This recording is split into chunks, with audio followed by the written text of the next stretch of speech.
بسم الله الرحمن الرحیم. نن زمونږ د علم النحو 187 نمبر درس دی. د حروف غیر عامله او 14 نمبر درس شروع شو. حرف لولا. دا حرف لولا چې دی کنه جی دا په دوه جملو باندې داخليږي. اوله جمله باندې داخليږي او د دویمې جملې نفي کوي. اوله جمله موجود ده نو د دې اولی جملې د موجودګۍ د وجې نه دا دویمه جمله نفي کوي چې یاره دا اول موجود ده ځکه دا دویم کار اونه شو. دا اول کار موجود دی ځکه دا دویم کار اونه شو. نو که دا اول کار موجود نه و که نه دا دویم کار به بیا شوی وی. نو دقه درته اوس وایي چې دا حرف لولا د اولې خبرې د موجودګۍ د وجې نه د موجودګۍ د وجې نه د دویمې خبرې نه نفي کوي چې یاره دا دویمه خبره ځکه ونه شوه چې اوله خبره موجود وه.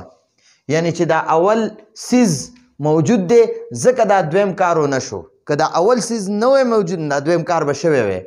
نو تا ته ځکه وایي چې د اول سیز د موجودګۍ د وجې نه د دویم سیز نه کیږي د دغې نفي کوي. او که چېرته دا اول سیز موجود نه وی نو دا دویم کار به شوی وی. لکه حضرت علی رضی الله عنه بارک راځي یو ځل د امیر المؤمنین حضرت عمر فاروق رضی الله عنه په زمانه کې یوې ښځې نه غلطي وشوه، بدکاري وکړه. د هغې بدکارۍ د وجې نه هغه حامله شوه. نو چې کله یو زنانه بدکاري وکړي نو د هغې حکم په قرآن کې دا دی چې هغه دې په کاڼو وویشتی شي او مړه دې کړی شي. د سنګسارۍ حکم وشو. نو هغه ښځه حامله وه، په خېټه باندې بچی و. نو حضرت عمر رضی الله عنه د هغې د سنګسارېدو حکم وکړو. نو فوراً ورله علي رضی الله عنه راغی او علي رضی الله عنه ورته وفرمایل وایي ای امیر المؤمنین وایي ته دا زنانه چې ده دا لا مه قتل کوه، د دې د سنګسارېدو حکم لا مه ورکوه ځکه چې د دې غلطي کړې وه. د دې په دې خېټه چې را بچېرې ده خو غلطي نه وه کړې که نه.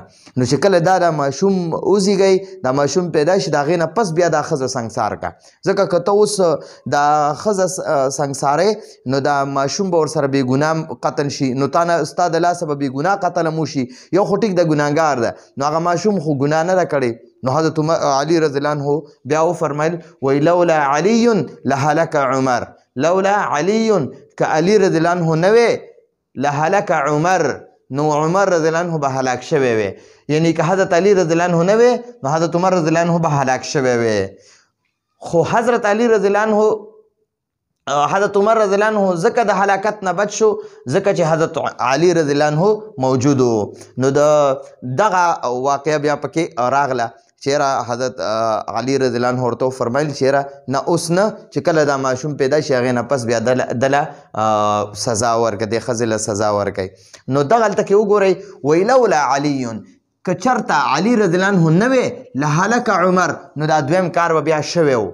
خو دا دویم کار ځکه ونه شو چې د علی رضی الله عنه موجود و. دا اول کار موجود و، دا اول کس موجود و ځکه دا دویم کس هلاک نه شو، دا د هلاکت نه بچ شو. ټیک شوه. که دا اول کس موجود نه وی که نه دا اول کس موجود نه وی نو دا دویم کس به هلاک شوی و، دا دویم کار به شوی و. خو دا دویم کار ځکه ونه شو چې اول کار موجود دی. نو دا لولا چې دی دا د دویمې خبرې د نفي دپاره راځي چې اوله خبره موجود وي نو دا دویمه ته بیا هغې نه نفي کوي. نو دا لولا د دې دپاره راځي. راتلونکي درس پورې اجازت غواړو.